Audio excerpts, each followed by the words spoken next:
I became a caregiver this year. And it was something that I had never kind of expected or planned for. My mom and I were kind of alone when I was born, and so we lived with my grandparents. And I was born and raised in Regina, Saskatchewan, then moved to Calgary when I was 18, lived here for 15 years, and then it kind of came upon me that it was the right time to move home and be a caregiver for my grandmother. And this was just an experience. Yeah, there was no training ground, right? So again, similar to parents, different but similar. I was like, yeah, where's the rule book? Where's the guidebook? How do we do this?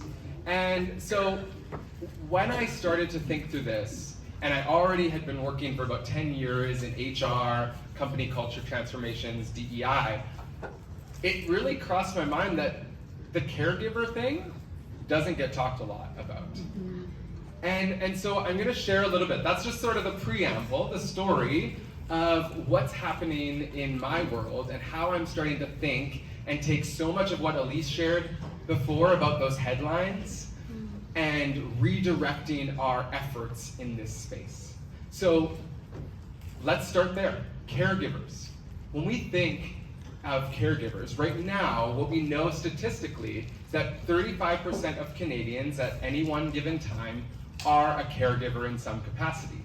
And that does include being a parent, but it also includes a child with a disability up until they're perhaps 18 or beyond.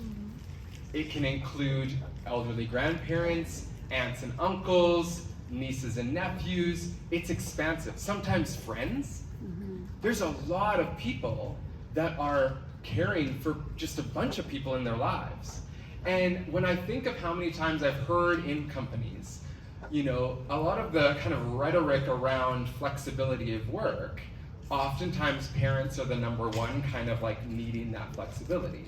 And while many of you probably have stories of being denied access, there is a pretty good sentiment for the most part towards parents who need to come in a little bit later or come in or leave late or whatever I'm trying to say. But then you kind of go down the list and it gets harder and harder and harder. Hey, I need to take my aging grandmother to a doctor's appointment. Ooh, I don't know. Sure, but that sure is met with, are they really committed to the work here, right? And it gets harder, right? It's no different than if somebody is perhaps single, perhaps doesn't have children, and they need to leave work early to go to their CrossFit class. Whoa. When it was they needed to pick up their kid who was sick from school, that's totally okay. But you were prioritizing your mental health?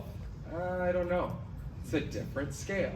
And so my kind of point today is for you to start to think about some of these things. I'm going to kind of go through a list. I don't have any slides, I'm just going to share, so if you want to take notes, you may, or we can chat about it afterwards. But I'm going to kind of just go through this list of things that I've come to realize are so sort of developed in organizations.